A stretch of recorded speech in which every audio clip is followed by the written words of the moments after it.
Have you seen what's going on with? Have you been watching at all? What's going on in the Middle East? I mean, a little bit, particularly like Iran and stuff. Yeah, unfortunately, I think the most coverage that I'm getting is on Instagram. Yeah, yeah. And it seems to just be that they have these. Iran has these hypersonic missiles, Ballistic missiles. Yeah, and I don't think they're hypersonic missiles. Well, it said they were hypersonic. Oh, maybe. Which was mind blowing to me. But I guess we have supplied $2 million anti-missiles, and each missile is $2 million. So they showed this video, and you see all these anti-missiles fly up in the air. There's like 14 at a time. All right. And so 14 times 2, $28 million just flew up in the air. And then here comes this hypersonic missile, just smokes by it, him, and then blows up. Yeah, they get through sometimes. It got through. Yeah, that's one of the big problems they say is, they're launching these, like $20,000 bomb drones or whatever. Yeah. And then the U.S. has to shoot them down with like a $2 million defense missile or something. That whole Iron Dome thing that like Israel has, and the Patriot missiles and those missile defense systems are insane, though. Absolutely, they really are. Yeah, it really is. No, so I haven't. To answer your question, I haven't really been watching. I haven't really been watching it, man. It's pretty crazy. I've been keeping an eye on this morning. Actually, I think yesterday they said, but Israel, they're engaged quite a bit, and they've got fighter jets, F-35s, whatever. And they said that for the first time in like 50 years, yesterday, an Israeli fighter jet was engaged in a dogfight with an Iranian fighter jet and took it down over Iran. Wow. And then also, for the first time since World War II, a U.S. submarine sunk a enemy battleship with a torpedo for the first time since World War II on Monday. Yeah. And there's video of it. I asked ChatGPT how World War III would started or how World War III would start. This was months ago. And exactly how it said it would probably start, this is what it sounded like. Yeah. I mean, it wasn't like a one-day, event. It was a month of events, constantly escalating and escalating. Yeah, the stage in this location. The stage has been set for it. They've been talking about it for years and years, and hopefully they just keep it contained right over there and eliminate the threat and move on. But the reason I kind of brought that up is because I was, when we're doing insurance.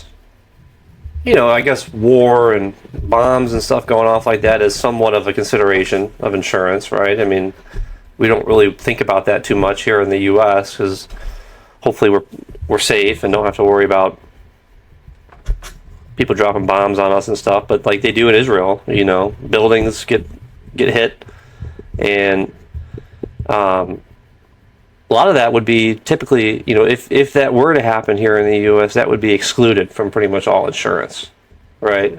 War, nuclear, government action, these kinds of things are excluded from your regular commercial building insurance, and maybe, I think, your homeowner's insurance and stuff as well. But after like 9/11, I believe, is when the government came out with this Terrorism Risk Insurance Act, TRIA, and basically it's like a government-subsidized type of insurance program for terrorism insurance. Right.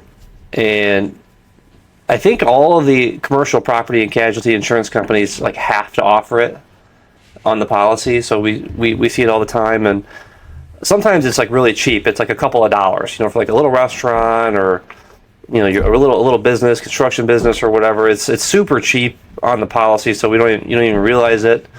But occasionally it's expensive, and I don't know if it's getting more expensive. But I noticed the other day, we're close to Chicago, and we have a retail store customer. They have two, kind of high-end clothing retail locations, and they're renewing their policies right now. Right. And working with them and sent them all the renewals and everything. And then we noticed that the terrorism insurance premium is like $1,600. Whoa. They're downtown Chicago, and so it certainly has to do with like where you're located geographically. I would imagine. I don't know how they like rate it, but you have the option to exclude that. You don't have to purchase that coverage. You sign a form every year, and it removes it from your policy. So this customer wanted to do that, but that was one of the more expensive ones that I've seen. You must be in terrorism coverage. What does that include? It's a good question, and people ask all the time because they see it on the policy, like terrorism insurance. Like what is this? Yeah. And I don't know if there's ever been any claims paid from it. I could ask the internet here, but basically what it is it's I think it's mainly for property coverage, damage to your building and stuff like that, and because terrorism, is like excluded from the policy. So if the United States government, like specifically the Secretary of the Treasury, declares an event as a terrorist event, then that's when this terrorism insurance program can kick in and policyholders will get benefits from the coverage. I always explain it to people where it's kind of like flood insurance, where you have the National Flood Insurance Program. It's private insurance companies offer it as well, but it's really kind of the federal government offering the insurance. It's backed by the federal government. So I think the same is true with the terrorism insurance, where they subsidize the market.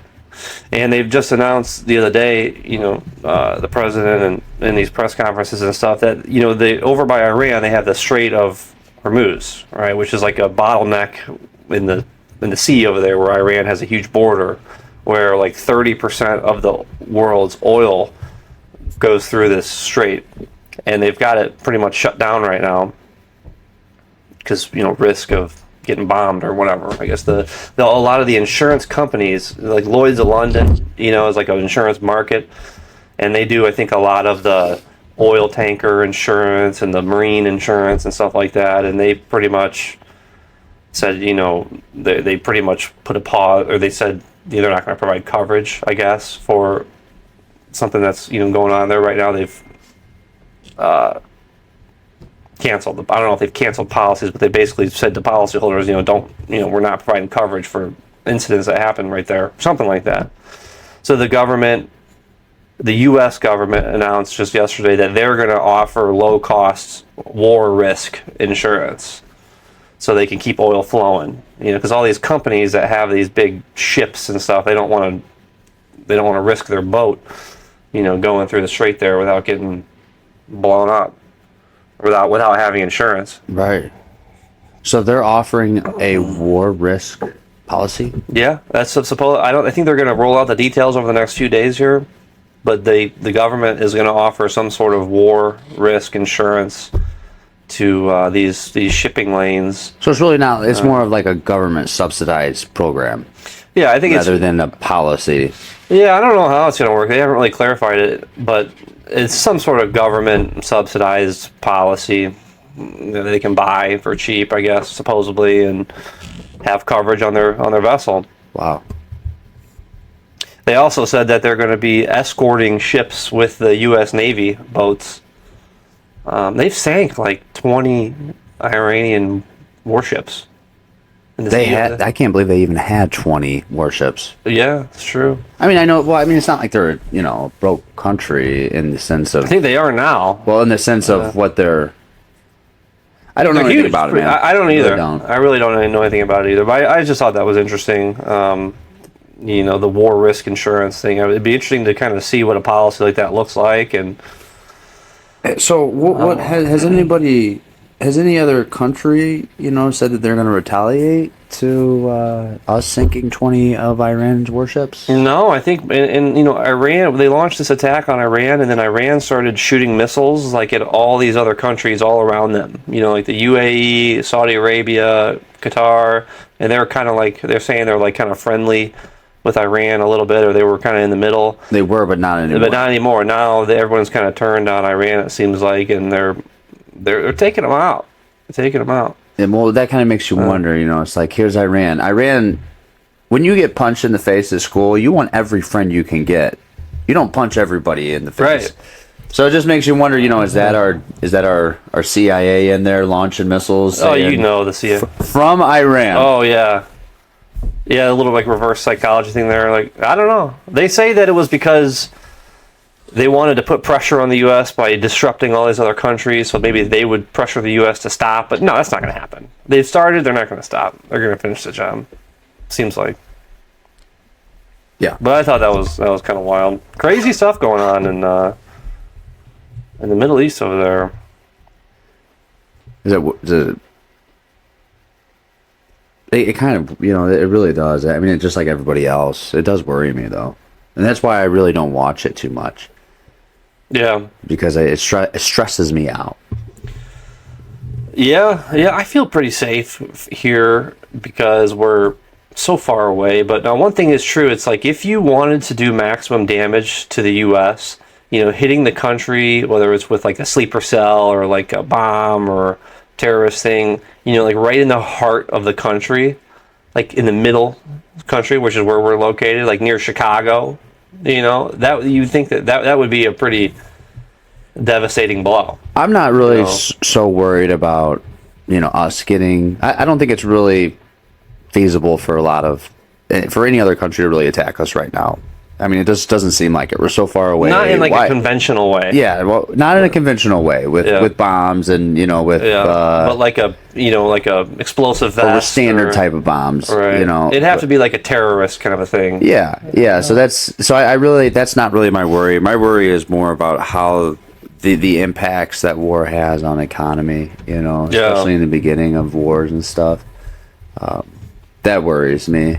Yeah, for sure. Well, the defense contractors and government contractors are probably going to get paid, but all these people, politicians, somehow they get their pockets lined, and with war and all this government money. That with war's opportunity, I mean, maybe, hey, if we do, maybe I need take over their oil, Right. Should have done it 30 years ago.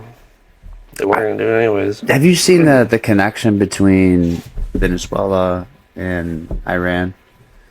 No, I don't really know anything about that. You should look that up. It's pretty interesting stuff. I'm sure. I know Venezuela has one of the largest, if not the largest, oil reserve in the world. I think. Yeah. And I think it's pretty much ours now. Mm. So they're going to take Iran too, I guess. I don't know. Interesting stuff. Yeah.